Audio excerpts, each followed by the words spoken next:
All right. Well, thank you all so much for joining us for the Tewksbury Writing Group session, Advice from Author and Screenwriter Steven Womack. It is my pleasure, my privilege, my honor to introduce our facilitator, author Dale T. Phillips, who has published novels, story collections, poetry, nonfiction, over 80 short stories. Stephen King was Dale's college writing teacher, and since then, Dale has found time to appear on stage, television, radio, in an independent feature film, and even compete on Jeopardy, where he lost in spectacular fashion. He's a member of the Mystery Writers of America, the Sisters in Crime, and many other writing organizations well known in the Massachusetts and New England writing community. He's traveled to all 50 states, Mexico, Canada, and throughout Europe. So all nearly 30 of us who are watching live and the many more that will watch the recording, let's give a big virtual round of applause to Dale. Thanks so much, Dale. Thank you, Robert. Thank you, the Friends of the Tewksbury Library, and thank you, everybody, for tuning in.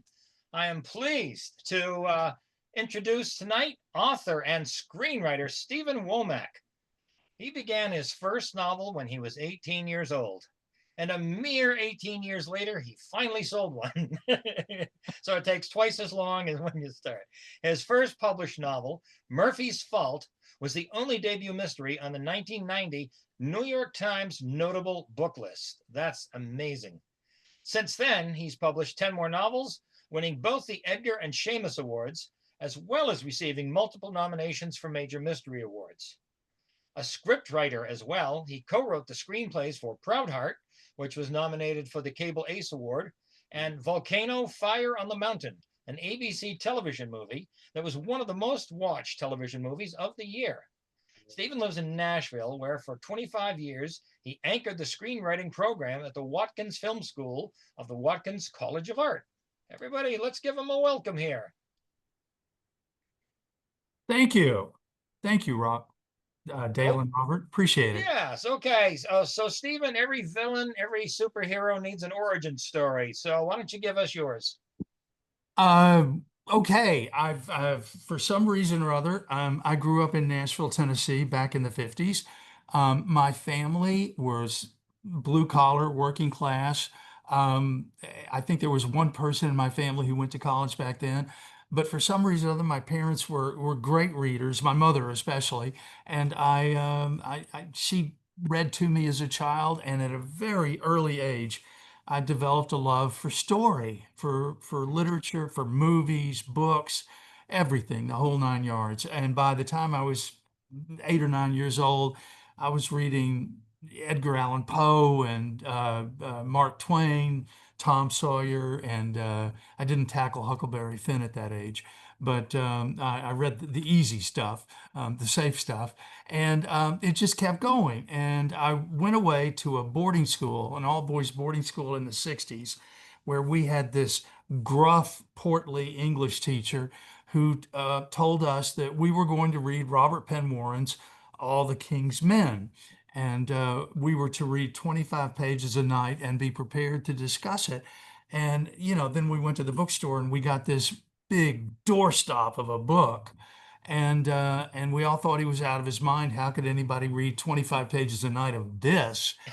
And I opened up to page one, and Dale, I to this day, I can't explain it. I was sucked into another world.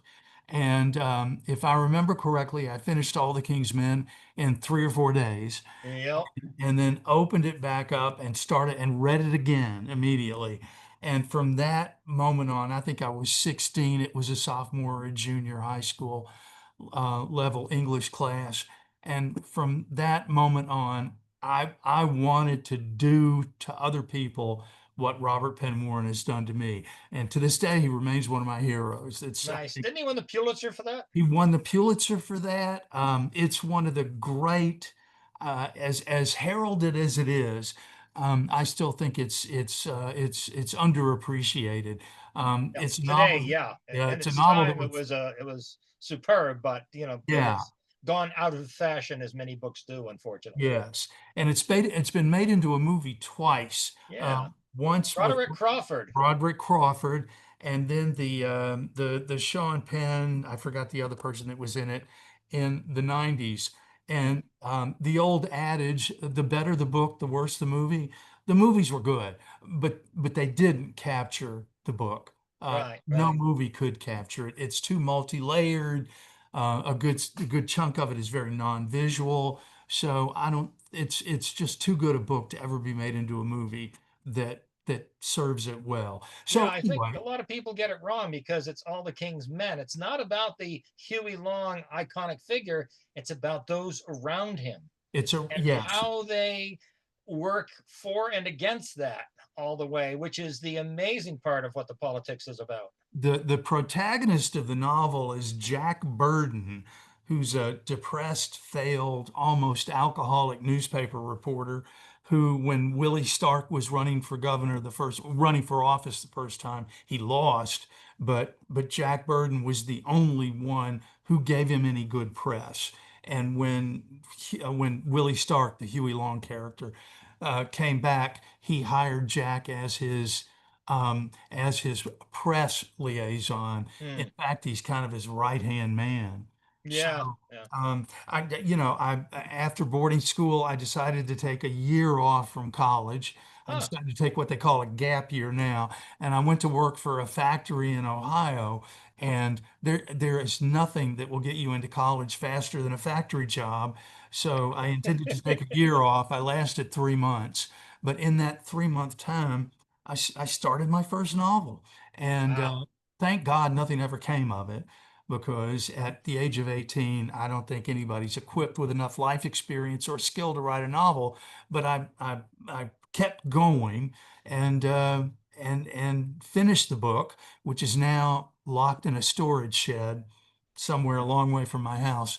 And then I decided to get back into college as quickly as possible. It's I like have I do been, not want to do this. yeah, this factory work is not for moi. Yeah, that was me in construction, and it's like, Yeah, yeah, I better finish. yeah, yeah. And it was a minimum wage job. I think I made $1.60 an hour. So Woo! yeah, it was no it was a good life lesson. So I went to Tulane University, Ah, where I majored in English and wrote another novel, and just started. And I wrote 4 or 5 novels that I couldn't give away. I was collecting rejection slips. I went briefly into journalism. I was a newspaper reporter in New Orleans. At the time, New Orleans had 3 daily print newspapers, let's see. Times-Picayune. What else? the States Item, and then the small paper I worked for, which was a business newspaper called the Daily Record. And I went to work for the Daily Record. We had a very small staff. I was sometimes covering 3, 4, 5, 6 events a day, and Woo! so you're cranking it out.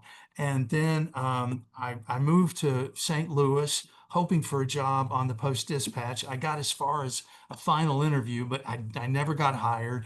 Even then, in the 70s, the newspaper business was on its way to dying, sadly, and Yeah. it was getting harder and harder to get jobs and harder to make a living at it if you did get a job. So Hmm. I went into publishing and out of news, moved to New York City, frankly, because my girlfriend got a job. So we moved to New York I've City. heard of worse ways. Yeah, and I went to work for a publisher, and I worked in publishing for over a decade in art departments. I wasn't an editor. I didn't do Huh. content at all. I started out as a public information officer writing press releases, but I didn't like my boss.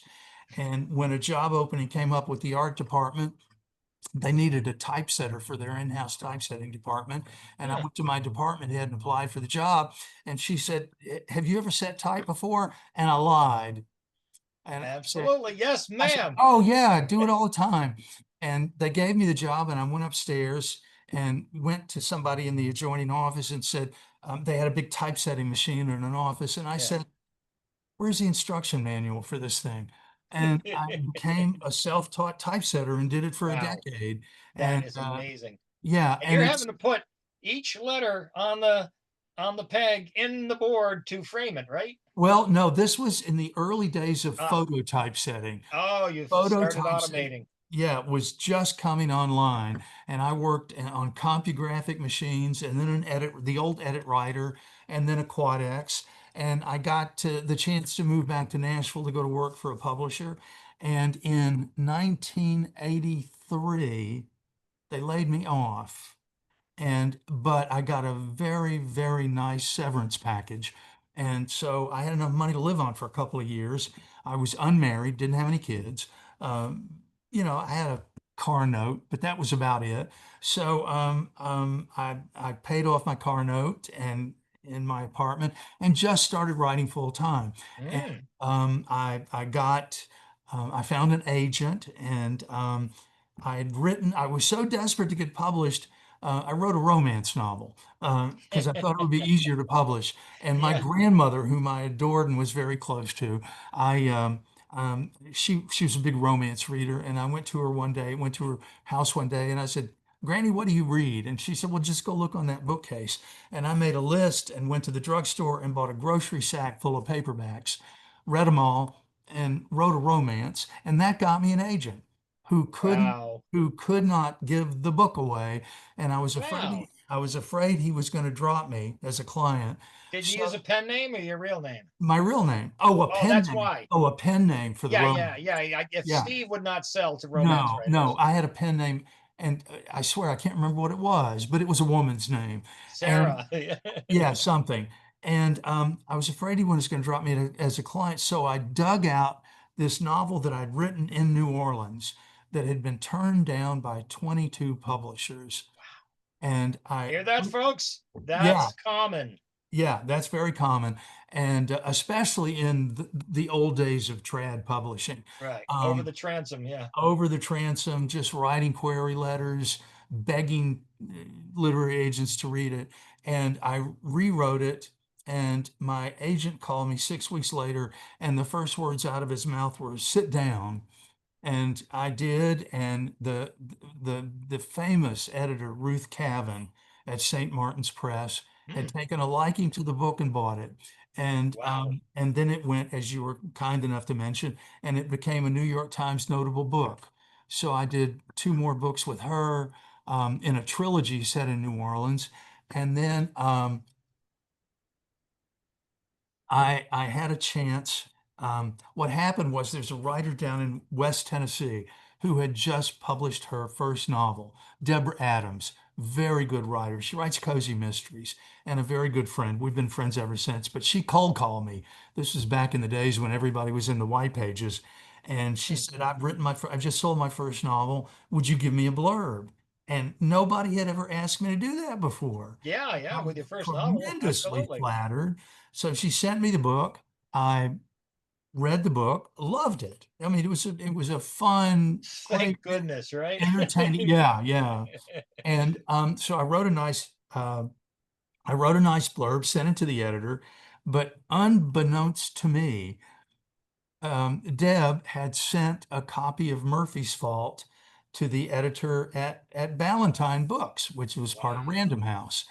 And he called me one day and said, "Thank you for the nice blurb." And I said, "Oh, it was my pleasure. I was glad to do it. Deb's a great writer. And we're good friends now, I'm glad to say." And he said, "Well, she sent me a copy of Murphy's Fault." And I didn't know she'd done that. And this editor, whose name was Joe Blades, he's retired now, but he was, along with Ruth Cavan, was a legendary mystery writer, editor, everybody knew him. And he said, "I like the book. If you'd ever like to work together, give me a call." Now you got to understand, I was in my early 30s and I'd been collecting rejection slips for a decade and a half. Knocking at the door for so long. Yeah, and then this Goomba mystery editor in New York City says to me, "If you ever want to work together, give me a call." So off the top of my head, I said, "I'll have you something in 30 days." Yep. And he started Right laughing. answer. He started laughing, and I said, "No, no." He said, "Give yourself some time." I said, "No, no, I'll have you something in 30 days." Yeah, I I just hung got up to the phone. dust it off and zhuzh it up a little. Yeah, I hung up the phone and I went, oh hell, what do I do now? And I had written a novella.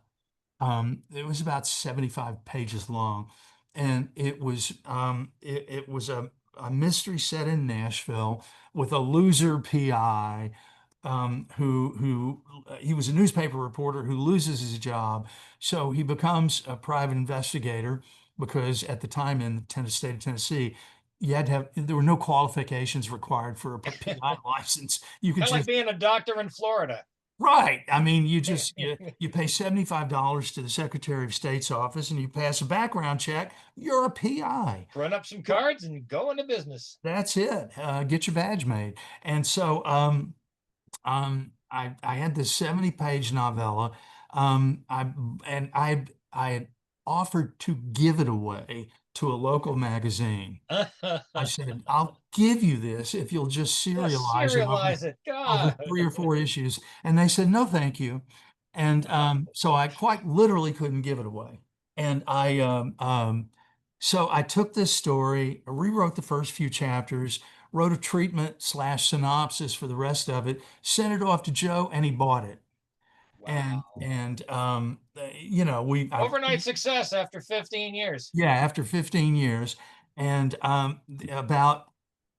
it was published in 1990. And in early 1991, my phone rang one day, and Joe said, again, echoing the agent, sit down. And I said, okay. And he said, you've been nominated for an Edgar. And Wow. I went, what's What's that? that? And and he explained it to me, and I went, oh wow, okay. So Random House, by this time I was married, Random House flew me and my wife to New York City Woo. and went to the banquet and dressed up the whole 9 yards. First time in black tie? I just wore a suit. Yeah. I didn't I nowadays. imagine. Yeah, nowadays it'd be black tie, but people were still wearing just suits back then and some black tie. Now it's very formal, but in 1991 it was not quite so.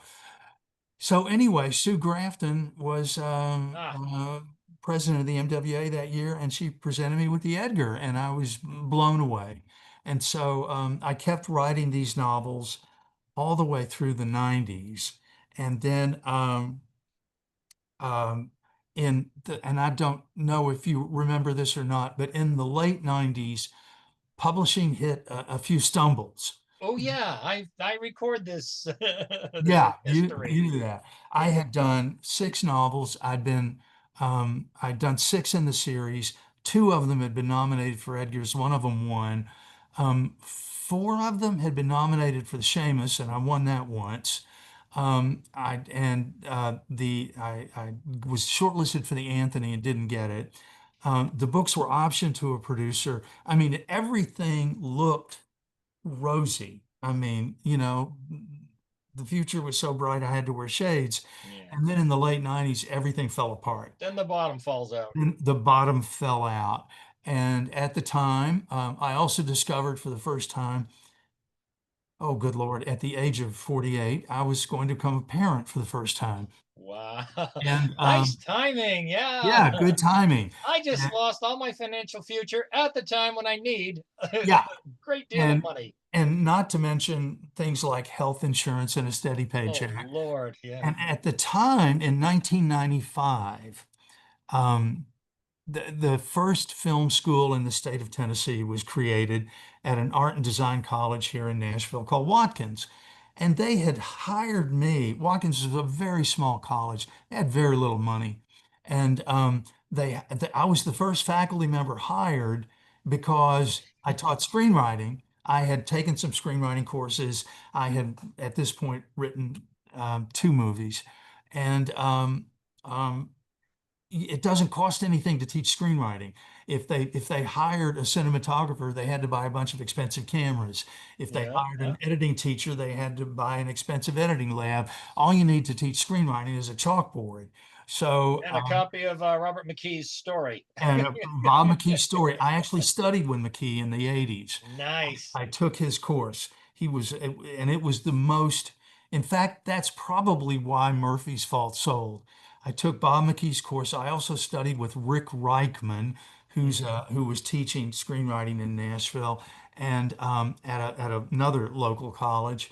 And I learned, and this is something we can talk about later, but I learned more about the craft of writing novels from studying screenwriting than from There's anything else. such an overlap. It's all about story and It's all structure. and structure. I took creative writing classes in college. I think I took one in high school, and it was all touchy-feely, Yeah, yeah, artsy-fartsy, yeah. finding your voice. And they My make it so dry and boring that nobody wants to do it and Yeah, nobody can sell yeah, it because like a lot of MFA courses are like, oh, how to write pretty, but we know how to write to sell. yeah, and to entertain people. And one of the first Exactly. things you learn is you may want to change people's lives. You may want to move them. I laughed, I cried, it became a part of me. But until you entertain them, you can't get anywhere.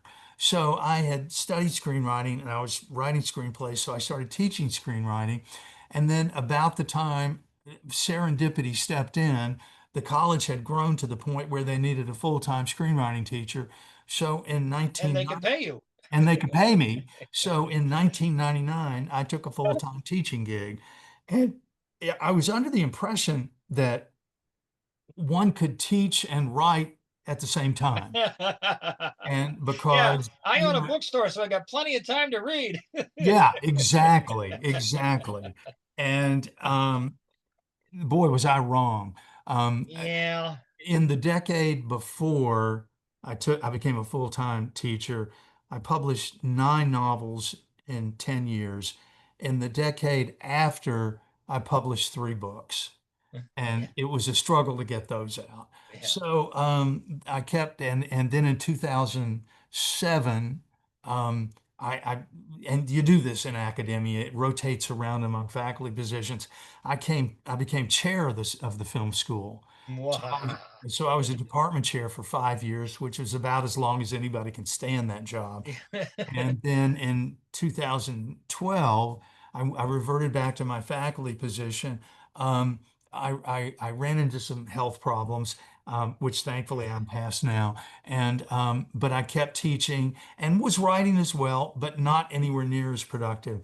Mm, In 2020, as so many colleges in America have done, um, the college went under mhm.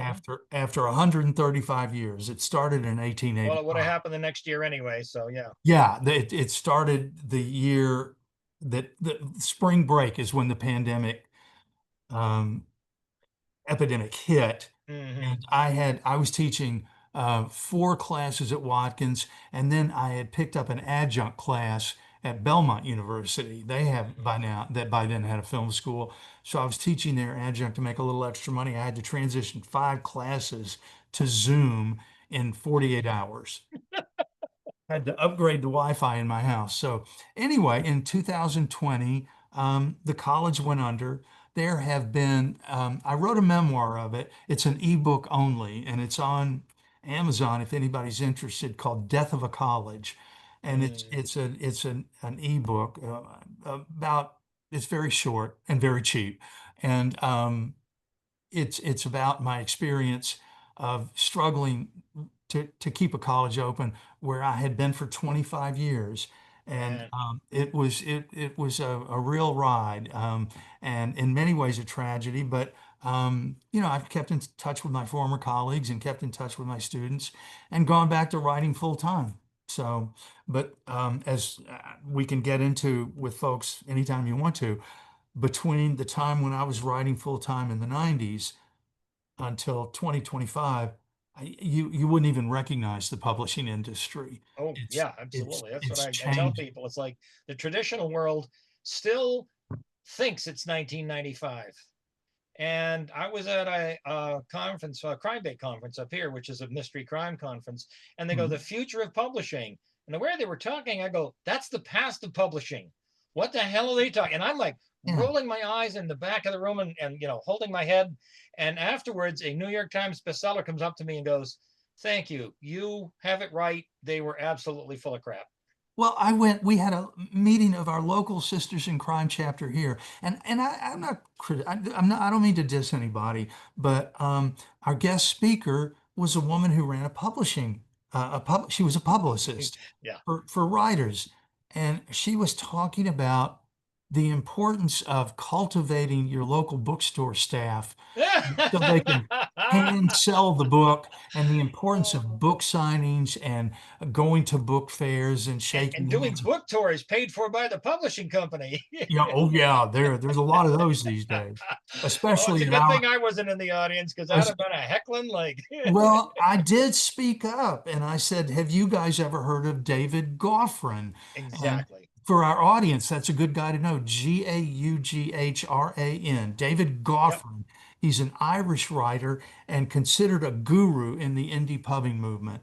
And and I brought up that he had written a blog piece. He writes a regular Substack or blog or whatever they call them these days. And he said that book tours, book signings, and book conventions and conference, he said that is a tier F promotion strategy. And I looked down at the little box below, tier F, a waste of time and money. Yeah, he writes a lot for the folks listening. He does Amazon algorithms and tells you how to place Amazon ads, how to set Yeah, your keywords, basically how to sell more using Amazon. That's his primary focus. And that's he's got a his. couple of very cheap books, and you absolutely want to hit those and study that to Yeah, see if there's anything that you can use for your success. his one of his early books is called Let's Get Digital, Yeah. and it's basically a primer for people who want to get into the indie pubbing movement. Yep, that's in my list of resources in my books for helping writers. Absolutely. I've read it myself, and I think I've read the update. He revises it and updates it every Oh couple of yeah, every years. couple of years. Yeah. And then if we can segue into it, we can tackle this. I write a monthly column for Killer Nashville magazine, and Killer Nashville, Are as they you, back in print? They seem to like go away for like 4 or 5 months around the time of the they conference. for a couple of months they do. Yeah, They combine editions right around Killer Nashville yeah, because I've because got an article in most of them too. So it's funny that have you checked your inbox? Yours just came out yesterday. oh It came out yesterday. Yes. I'm sorry, I haven't had a chance to read it, but they've got one lined up for me, and it did not come out yesterday. oh good. But Yeah, let me check. Killer Nashville has been around 20 years. It's emerged, it started out as a small regional conference, and now, Dale, your reflections as well, it's a major conference now. Yeah, I I mean, consider it the right now currently the best. I mean, we have Crime Bake, but that's 250 people. BoucherCon is 2,500 people. Killer Nashville is like 600, and that's a good size because you can still talk to everybody you want to. yeah, You can still get to the panels you want, but it's indie focused and it's terrific at helping beginning writers, medium level writers, and there's even a lot of successful writers giving advice. There's yeah. also a lot of people trying to tell you the expensive way of publishing too. Huh. Yeah, there's a lot of people out there doing that. But a couple of years ago, Clay Stafford, who founded Killer Nashville and runs it, great guy. He, I had done a thing at Sisters in Crime, and he was on the Zoom, and he came up to me and said, "I liked what you said about self-publishing." He said, "Would you consider writing a column for Killer Nashville magazine, a monthly column?" And I said, "I will, on one condition. I never hear the words self-publishing come out of your mouth again." Thank you. Thank you. I'm always telling this to people, mostly in a gentle way. Mostly in a gentle way. I said, but and the first column was about this. You know, self self-publishing has a long and storied history. I mean, some of the Of greatest abuse. of abuse, but also some of the greatest writers in history. Charles Absolutely. Dickens self-published A Christmas Story. Hmm. Mark Twain self-published. Whatever happened to that guy anyway? Did he ever write anything? Mark Twain, yeah, I sort of remember him. He's a guy that tried to create a typesetting machine and nearly went broke. And he lost a lot of money. Lost a lot of money, and but he published Ulysses S. Grant's memoirs, which saved him and Ulysses S. Grant both. But in the 50s and the 60s, there was a shift in culture, and suddenly the term self-publishing became derogatory. If you were self-published, that meant nobody else would read you. Yeah, you couldn't Nobody, get traditionally you published. couldn't get published by anybody decent. Bookstores would not stock self-published books. You certainly would never get a book review in a legitimate outlet. You couldn't sell in bookstores. You didn't get reviews. I mean, and you were just You disrespected were to. the scum of the earth. You were the literary scum of the earth. And plus, this was the time when all of these vanity presses emerged. Carlton Press. Yeah. I can't even remember the name of all of them. Is it And then Author House? Something like Author that. House. Oh, good Lord. Yeah. And then in the late 60s and 70s, a fellow named Bennett Cerf, Ah, who had been yes. an editor at Random House, but was mostly known as being a panelist on the quiz show What's My Line, started the famous Writers School, Yeah. right? And that turned into one of the legendary scams in American publishing history. What he did was he went to writers, famous writers, and got them to sign on. He paid them to be part of the faculty. But I mean, you know, the Twilight Zone guy, Rod Serling. Rod Serling. I'm going Robert. Rod Serling was on the faculty of the famous Writers School. Phyllis Whitney was on the faculty of the famous Writers School. Did they ever see any student work? No. Nope. It was done by low-level copy editors, and he would, and it was one of those things. It was a step up from that famous artist school that had the match covers. If you can draw this turtle, you can be a famous artist, Yep. you Yep. know? Yep. And so that was, and in 71 or 72, Vanity Fair published a huge expose on the famous writers' school, which really dinged all their reputations. So self-publishing had a real stigma to it. I mean, it was yeah, literary bottom of the barrel. So I hated that term, and um, and I would explain it in the column, but I told Clay, I said, we're not going to call this it's not self-publishing, it's independent publishing. Which is what happened with music in the 90s. If Yes, you did your own music, you had to be successful, you had to sign with a label. And you'd sign any stupid contract that kept you in servitude for the next yeah, 25 years and then broke at the end of it. And that's yes, exactly where we were. But then all of a sudden, in the 90s, indie bands became cool, and you could travel to shows, sell your own CDs, and then actually make some money at this and not be in servitude to somebody who tells you do the same crap album after album until you just implode.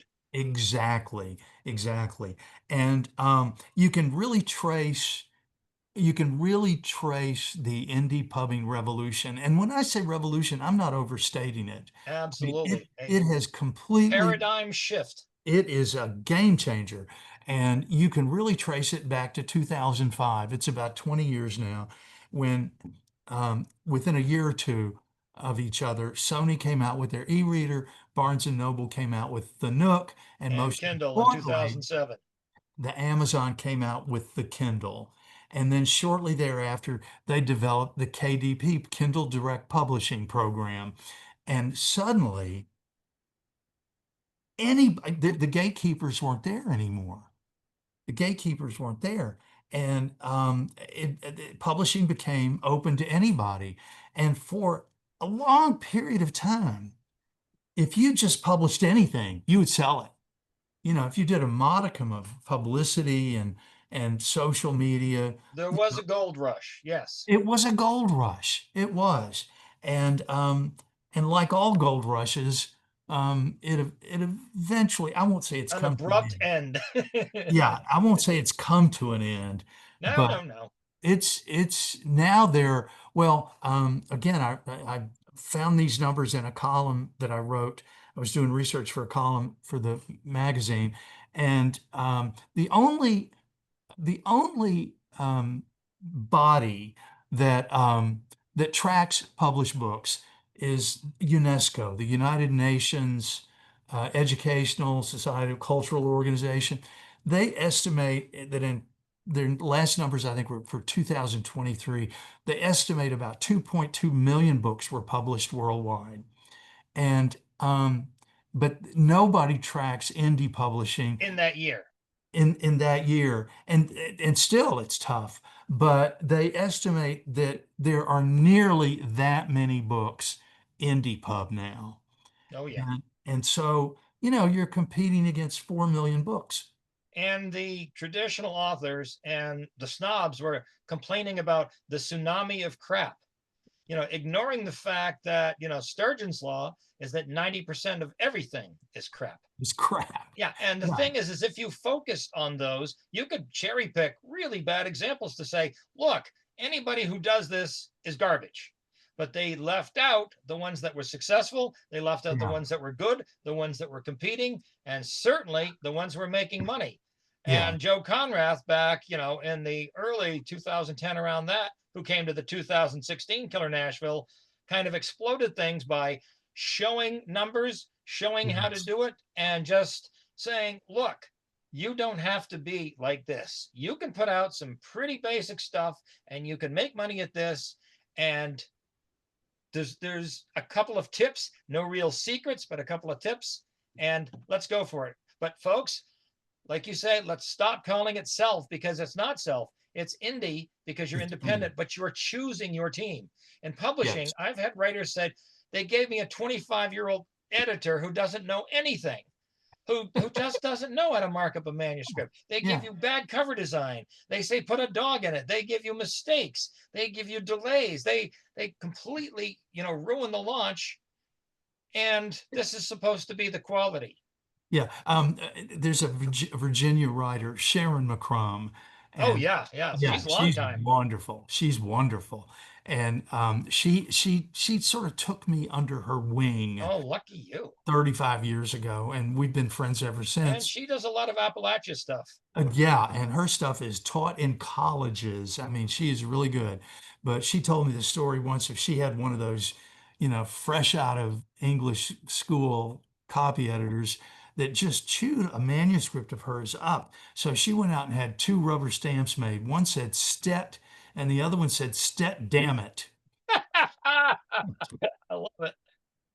Yeah. And so, yeah, you can take control, but I think it's also safe to say now more than ever, it is critical that your books be as professional as a traditionally published book. Yes. Not only the as packaging, the content, the editing, everything, and then the distribution and the marketing need to be done to a certain level if you want to sell more than a couple dozen.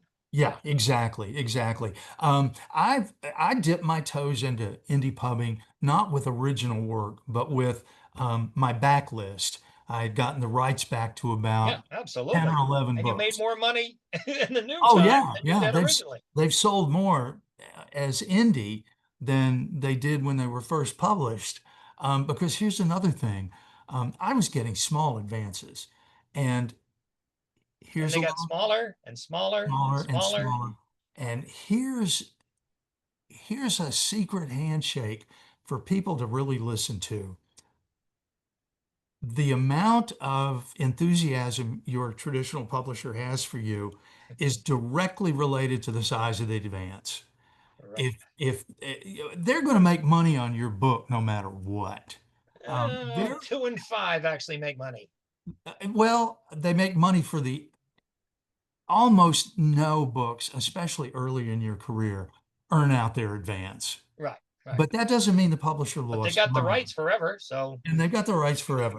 So I got the rights back, and but when I did pick up my Nashville series, I call it the Music City Murders series, the Harry James Denton books. When I did bring that series back, and I had hopes of getting a trad deal, but I couldn't. The 6 books had gone out of print a long time ago. Right, and they don't want something that's been done. They just, that's abhorrent to them. Oh, it's been done. So I wound up indie pubbing the book, and the biggest single expense was the copy editor, was the editor. Oh, editors, absolutely the biggest Yeah, expense. and Yeah. he was the biggest single expense I had in publishing that book, and well worth every penny. Yep.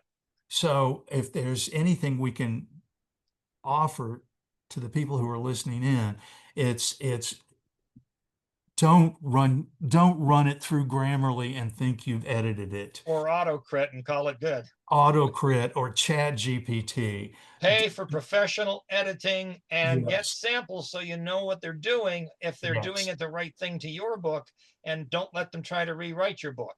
Right, right. And the guy I work with is in New York City. He has a day job with a publishing house, and his side gig is editing indie authors. And he's edited a bunch of them. We were simpatico. I was very healthy with, very happy with what he did, and was glad to pay him. That was one PayPal submission I didn't mind. Well worth it. Yep. Yeah, that's the thing. And the thing about the self-editing gold rush is that people didn't get the editing. They rushed stuff Yeah, out. They did push crap out because they said, I can make money pushing crap. yeah. And yeah, you can for a time, but that comes to an end, and then you poison the whole well. And Dale, I have to be careful here because I don't want to, like I said, I don't want to diss anybody. I don't want to hurt anybody's feelings. A writer I did not know reached out to me through my Facebook page and said, I've just self-published my first book. And, Delete. yeah, yeah. And, this comes from my teaching years. I'm always willing to go sit down and talk to somebody.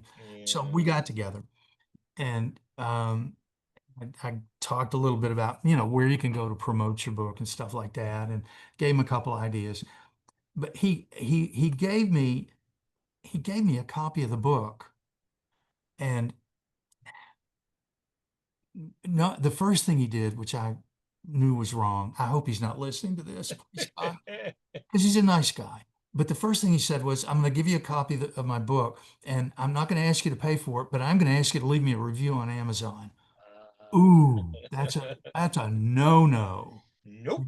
You don't ever do that. Nope. And in fact, if you push too hard, that's against Amazon's terms of service. Oh yeah, So, absolutely. yeah, And it's just bad form, as the British call it. yes. And And I never say that. If somebody says, would you give my book a read? I go, well, two things. One, I don't have time.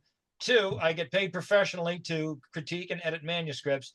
And three, I may not prefer that. I don't say it might suck. I say, I may not prefer that. And you may never see something. But if I yeah, do say something, it's only going to be a 4 or above. I will not downgrade your work for the public, but I yeah, will not put it out also yeah, if it's not good. But if it's good, boy, I'm going to be your cheerleader, and yeah. you're gonna love it. But I think that's a good policy. If you can't say something nice, Yeah, I say it in advance. Oh, we have a lovely question from Vernita Lights. How do you find an editor, and what ah, criteria should be in use for the vetting process? And what about the price range? Take it away. okay. There are two primary ways. Write this one down. There is a website company called Reedsy.com, Reedsy. And it was started by a fellow named Ricardo Fayette, who's Spanish. He lives in Spain, and three other guys. And I've met him several times at conferences. And they have put together a company that is basically an employment agency for publishing professionals, not independent, but publishing professionals, editors, cover designers, um, um, uh, promotion people. And I went on to Reedsy, and I found an editor. Was working at a house in New York City, had a list of, did he list his clients? He may not have done that, because you're really not supposed to do that. But he had been doing it. Sometimes you can do a rec. You can do a recommendation if You you've could got a do, good relationship with one yeah. of the writers. And And sometimes they will acknowledge you in their books. yeah, My thanks exactly. to this editor. And that's what you look up to. And I did that. He had been in several other books, and I certainly acknowledged him in mine. And and we had gone to the same college. So he was, Oh, boy, he was a, network. he was a Tulane graduate. So I went, okay, it's serendipity. He's So, golden. so I reached out to him and we had a couple of conversations. And as far as the price goes, um, that varies a lot. Mhm. And I've found that very often you get what you pay for. Absolutely. And I had a friend of mine who is traditionally published, but he's published by a small press, and he wanted an editor before he submitted his latest Yeah, manuscript. which He is was not a editing, bad idea at all. not a bad idea, pre-editing round. And he found somebody on Fiverr, which is the other place, Fiverr, Fiverr.com. And he found somebody on Fiverr that charged him, I think, $450. And he showed me what she did, and she did it was okay. I Yeah, mean, it it was was a okay, good, but it was a $450 job as opposed to a $2,000 job. yeah. I actually wound up paying Peter close to 1,000. Yeah, And expect folks between 1 and 2,000 yeah, as a really good ballpark to be in. I yeah. know it sounds like a lot, so start saving up now, but it's well worth it. But know what you're getting because there are different levels of editing as well. Exactly. And what I was looking for was a crossover between the developmental editor and a copy editor. And Which is what a lot of people like. They like to smush them together and say, "Can you give me both yeah, at the same yeah, time?" And yeah, yeah. yeah, Tell me if the story works or if it doesn't, where it sucks and where and it fix doesn't. it. And then clean up my mistakes too. And he was great at that. I used him on a second project. I had a side gig where it was a celebrity memoir, a soap opera star from the 80s who wrote his memoirs. It's an interesting story. He teaches acting now, and my kids had studied acting with him, and I knew him through the film community in Nashville. Um, and he had written his memoirs during the pandemic because he had to shut his school down. And he said, "Would you read it?" And I said, "Of course, I'll read it." And so he brought me 800 pages, Oh, and I read about 100 pages, and it was pretty good, a little repetitive in places. But I went to him and I said, I love you, but dude, you ain't Barack Obama. You're not going to sell an 800-page memoir. And so right. he hired me to cut it down. And then and I did the developmental editing, cutting on it. First thing I did, it was about 750,000 words. Oof. No, it wasn't that much. It was about 400,000 words. The first thing I did was cut an entire book out of it. Oh, yeah, easily. And then we got it down to about 103,000 words. Yeah, that's about right. Yeah. And we tried to sell it and we couldn't because this unless you are truly a celebrity these days, the celebrity memoir market is hard to break into, Hmm. as is, strangely enough, the true crime market. Hmm. Um, I've had Interesting. I've had several failed true crime projects because if your crime is not, OJ Right. Or or Manson. Yeah. Manson, if it hasn't been on 2020 and 60 Minutes and Nancy Grace and ID, you haven't got a chance. It's Yeah. got to be nationally known and already discussed. So anyway, we wound up indie pubbing that, and Peter edited his celebrity memoir, and it was more money because it was a longer book. Yeah. We got a follow-up question. What is the difference between the types of editors? Um, that's a good question, and it's one I hope I can kind of answer because when I first started, and Dale, when you first started, there were editors. Yeah, it There was were just editor, and they did it editors, all. and there were proofreaders, Yeah. and proofreading was the last stage. They didn't change your copy, they just caught grammatical error, spelling errors and punctuation.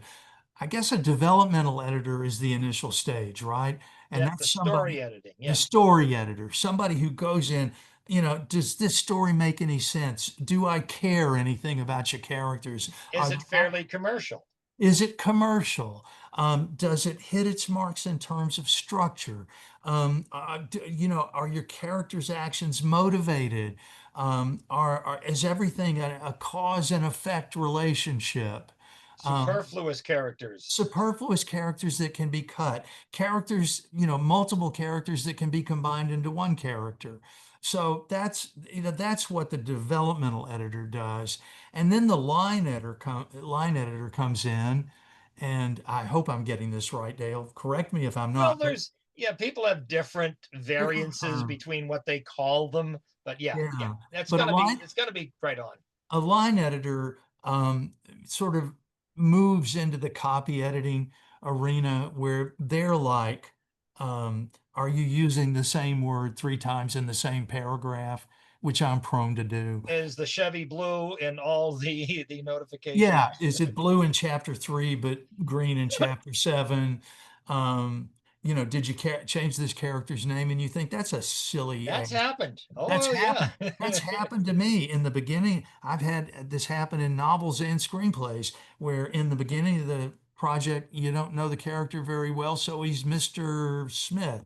And then by the middle of the book, you know him a little better, so he becomes John. And then by the end of the book, you realize he's had a childhood nickname of Crazy John since he was 8, so you call him, and it just confuses the hell out of people. So, and you don't even know you've done it. So, and then finally is the proofreading stage where that's one last pass before you go to type. Copy editing, proofreading, they're kind of mostly similar. Yeah, and but one of them is by the end stage, the story should be working. If it's not, you're in deep before trouble. You get the proofreading and the line editing, get the developmental, get the story down as it should be, start to finish, no gaps, no major rewriting, all of that, because you don't want to pay twice for blocks of text. Exactly. Get all your free feedback first. Go to your critique groups, go to your beta readers, go to your first readers, get the story down and get the feedback to eliminate any major holes and gaps. Save yourself a ton of money, get free feedback. Join a critique group, whether online or in person, one that fits you and the type of work that you're doing. Yes. And critique groups or writers groups, whatever you want to call them, they can be full of landmines. There can be egos. There can be writers with egos. Yeah, go figure. But I was in a writers group for about almost 20 years, but most of the people in there had been in there for years and years and years, so we trusted each other. But if your local YMCA offers a writers group and go, be very discerning and about what you do. And I'm down now. I really have 3 beta readers, and that's it. But they are people that I trust, and I need to get more. I really do, because beta readers can be your what the other term that's come into play in indie pubbing is they can be your street team. That's mostly a different thing. The street team is a little more or broader as opposed from promotion and marketing rather than the reading of it. But they will be your fan base. So yeah, you can say, sure. Yeah, if you can get a group of super fans who will read and love your stuff and tell everybody about it on Facebook, Facebook's about it. Yeah, I know. Goodreads. Goodreads. Barnes and Noble. Yeah, I've LinkedIn. LinkedIn is no, that's people looking for jobs or people trying to sell you on their services. I've been told, and I've followed this advice pretty closely. Goodreads is not a place for writers to go promote their work. No, it's not. No, it's somebody gave a 1-star to the Diary of Anne Frank. Okay. Yeah. My goodness. Vernita has such great questions here. And thank you. Have you considered publishing on the blockchain with NFTs?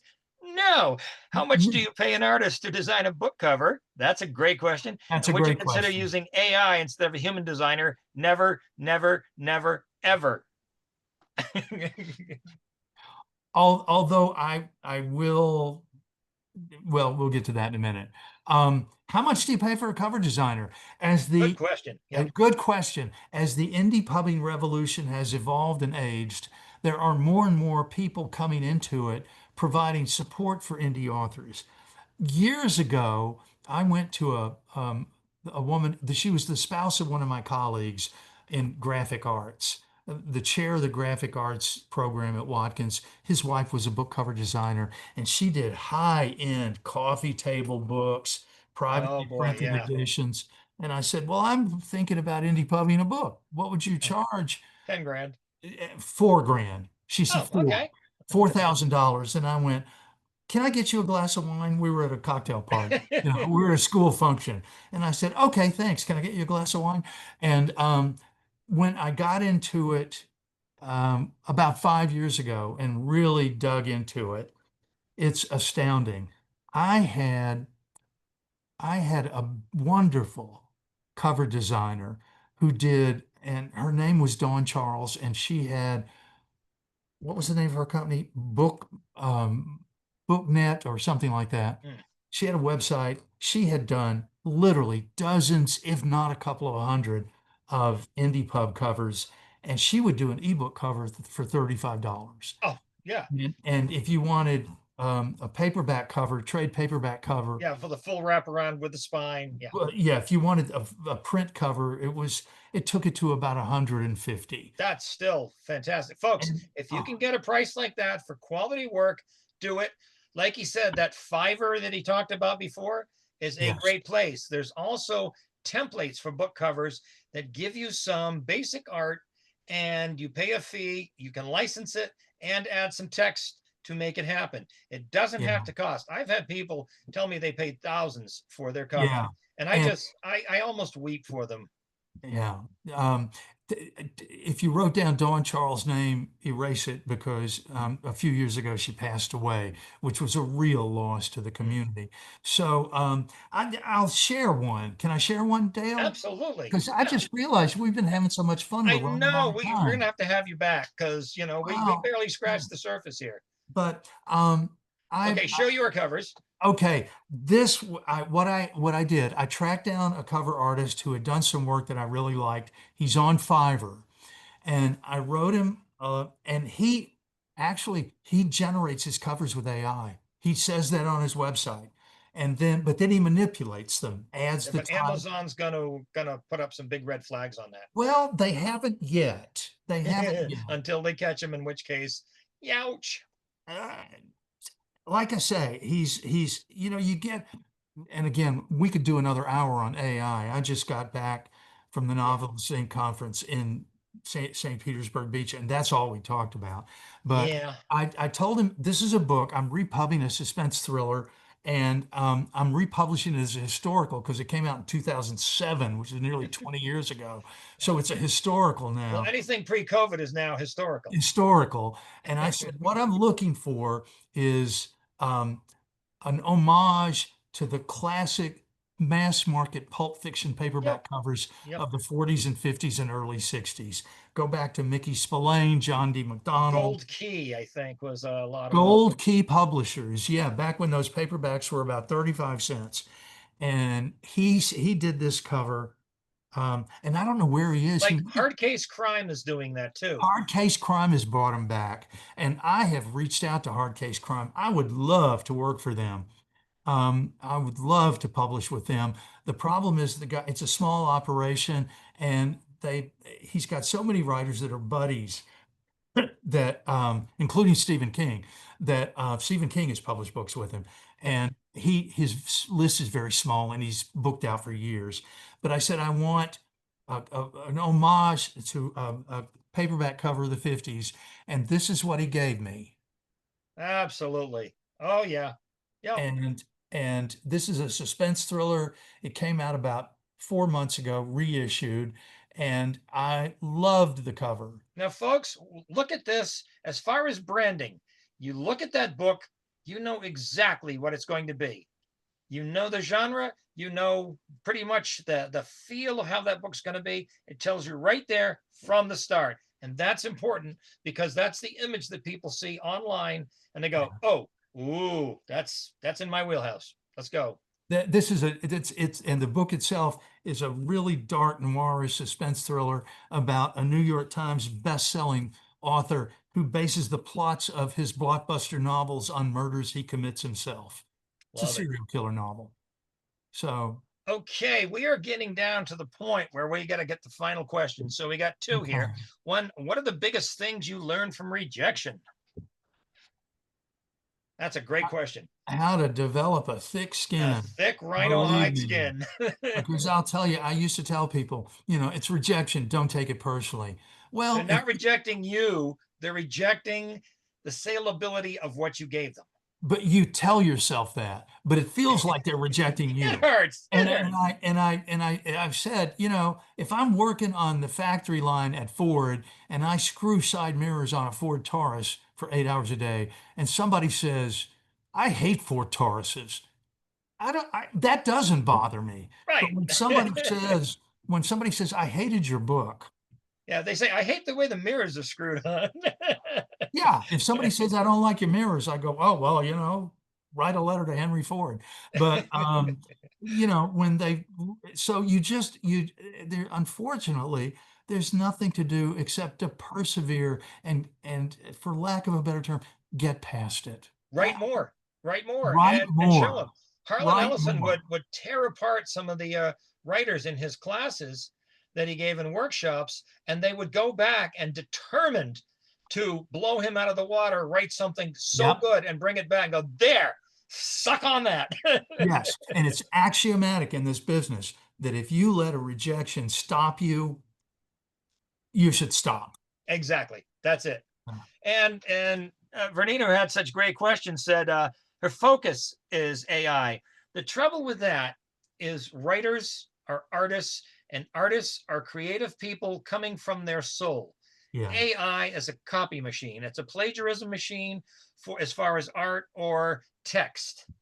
I mean, yes, for Chat GPT and stuff, it can answer some questions. Maybe yes, maybe no, but not for writing, because if a human didn't write it, a machine is not going to get to the soul, to the heart, to the originality of that work. And if But that's the case, nobody's going to pay for it. and I couldn't agree more. Where AI, and we are in, trust me, folks, AI is going to have an enormous impact on the publishing business over the next few years. Oh, yeah, For you're the, already la- seeing it. I mean, it's already touching everything. for the last 3 years at the Novelist Inc. conference, which is an annual conference, everybody's been obsessed with AI narrated audiobooks. Audiobooks are ungodly expensive to produce for an indie author. And Except if they use royalty share with ACX, which is in my then, book and which I've done successfully with over 30 books. but then, yeah, you do royalty share, you can do that. There's still some costs, but to traditionally produce an audiobook, $85,000, 85,000 word book, well, the estimates I've gotten are $3,200 to $4,000. And with 30 And books, I don't have 90 to 100,000 to yeah, spend. So I do so royalty share and it so costs me nothing. So KDP started offering AI narrated audiobooks a couple of years ago, but they really sucked. But there are companies now. I said 3 years ago, within 5 years, it's going to take an expert to tell the difference between a human narrated yeah. audiobook and because an voice AI. can be replicated Yeah. and imitated. The problem is we're there now. There was a company presenting that one of our sponsors at the conference, a brand new company founded by a doctor who quit doing surgery to develop AI platforms. And they work with a company called 11 Labs. Go noodle around 11 Labs and Hume.ai. They've partnershiped up. And this guy had samples of audiobooks that they've produced with total AI voices. And I could tell the difference because I'm in the business. Right. But most readers couldn't. Now, And just think, now to me, things are going to explode when they can do good translations. that's Is already here. That's Yeah. already here. That was the next thing I was going to say. AI translations are here. I talked to several writers who are doing it, and I talked to one writer who publishes in English, and she's publishing in Germany, and the company is called Scribe Shadow, I believe is the name of it, and that she had her book translated into German with Scribe Shadow. When she got the German translation, she ran it through Chat GPT to proof it. So here is a German translation that's never been touched by human hands. And that's where it's just it'll gobsmack you, but it's happening. And Yeah. the people I talk to who have done AI translations say that translation markets are brutal. If you put up a crappy translation in front of a German audience or a French audience, or I've been published in Japan, a Japanese audience, they will leave you one-star reviews and tear you a new one. And she said, I'm getting good reviews. As well they should. Yeah. She said, I'm not having any problem. And Nice. I've th- been predicting this for a while, and I said the minute somebody can do an affordable one for indie writers, they're gonna make a bundle of money. and these translations are not expensive. They are not. It's so much per word, and I can't quote you, but they said it was Yeah. very affordable. And the same The new horizon, the new frontier, folks. going back to the AI narrated audiobooks, I talked to a couple of writers. When ebooks came around, everybody predicted print books would go out of existence. Yeah, right. Human narrated audiobooks are always going to be around, but what it's going to do is I talked to one woman who's a very prolific romance writer. She produces a human narrated audiobook at $24.95. Yep. She also produces an AI narrated audiobook Oh, at $4.95. wow. You get to pick. So Brilliant. and I thought, if you're driving to work and you just want somebody to read you the book, who the hell Yeah, cares? it's background noise, right? Exactly. Yeah. But if it's bifurcated the same That's way the genius. print book industry went in the 30s when a fellow named Fawcett invented the mass market paperback. Right, It's the right. same story, but do you want to pay for a hardcover so you've got something to sit on your shelf and be proud of? Or do you want the mass market paperback so you can chew through the story as fast and as cheaply as Fantastic. possible? Steve, this has been great. We are at a point, Are we folks. If you done? got any very last minute questions that we can I hate to squeeze in go. before Robert cuts us off, we will have Steve back because, man, like I Oh, said, we gave a presentation to the Citrus Crime Writers, and we found that we were so simpatico and so much agreement on so many aspects of this. We go, how the hell have we not met up before this? And it's funny because he's published articles in Killer Nashville magazine, as have I. I remember seeing his name in that and go, oh, yeah, okay. All right. So, any last minute question? We have one from earlier. It says, I think this is for Robert. How do you do the annotated episode to get to the essence of one of them? Because he lists all the recordings, and I don't think it's listed by subject, only by name. And I'm not sure how that would work. But yeah, folks, thank you so much thank for you. paying attention. The recording will come out. Please take a moment to fill out the evaluation form, because that helps Robert to choose the programming of what you want to hear. Oh, Dean has one last one. He says, Yeah, you're we have- awesome, Steve. So he's currently in a boiling point in his writing journey. Oh boy, that never happens. Do you have any advice for a new writer wanting to get his first book published? And don't be like Robert B. Parker said to me, write the best book you can. No, Robert, I was going to write a piece of shit and try to. Yeah. Boy, Sorry for the language, folks, but I was like, really? Yeah. Wow. Yeah. Do I look stupid? Thank you so much. And we could go on another hour about that, but my best advice would be to remember that the publishing business, we think of it as an ivory tower where geniuses go and editors recognize your genius, and all you have to do is write books. If it ever existed, it doesn't anymore. Remember, this is a people business. Every agent I've ever had, every editor I ever met, almost everyone I ever worked with, I met through a connection. So going to book fairs, conferences, literary conferences, getting your name out there, Set up a query tracker account and start querying literary agents, but don't expect to get much. You're better off going to I don't know what your genre is. And Dale and I are going to be most familiar with mystery suspense, crime fiction. So Killer Nashville, Magna Cum Murder, Left Coast Crime, Left Coast Murder Crime, by the Book, Murder by the Book, Murder Thriller on the Fest, Beach, Crime Bake. Murder on the Beach, Thriller Fest. There's a ton of them out there. Go there, meet people, hang out at the bar. Don't. That's where the writers are, folks. That's where the writers are. That's where the agents and the editors are too. And the agents, exactly. Yeah. And that's the best place. Conferences are the best place to pitch agents because that's where they go to look for new clients. Yeah. Exactly. So that would be the best thing. And then subscribe to a lot of, David Goffrin, Joanna Penn. I think Dale's got a page on I've his got website. lists of resources, page after page of resources in my books.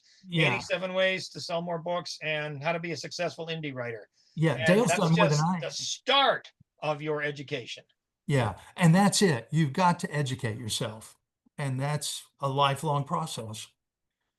Steve, great talk. It's like, yeah, we could go on till midnight. Oh, Dean, thank you. He says Dale's book is incredible. Thanks for the props. Your check's in the mail. So, folks, I'll jump in here.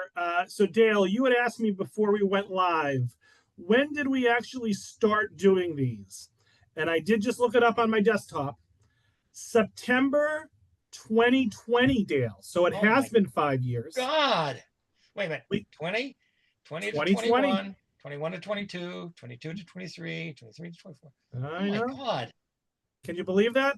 Yeah, they said this would happen when you get older, is that time is completely distorted. We didn't have a guest for the first one. You were the guest, essentially. And then for the second meeting, our first guest ever was Ursula. I was going to say it's Ursula, yeah. I remember. Yeah. So anyway, I'll have to go through and we'll figure this out. I'm not sure what episode this is because we did miss several months with holidays and whatnot and a couple of things. So this is probably somewhere between episode 50 and 55. I'll figure that out. So folks, we will give Dale and Steven another big virtual round of applause for a great presentation. Thank you. I'm proud to have been a part of this. And there we'll you go, have you Steven. back. For all I know, Steven, this might be number 50. You could have been our big 50th guest. I'm not sure. So congratulations either way, whether you're 50, 51, 52, 53, or 54. So folks, look for an email from me either later tonight or tomorrow with the recording. I'll also have information about next month. And when you exit the Zoom in a moment, please take the feedback survey that should pop up. Your feedback, as always, is greatly appreciated. So thank you all so much. Go Red Sox. And I hope everyone enjoys the rest of their night. Thanks again, Dale. Thanks again, Steve. Thank you.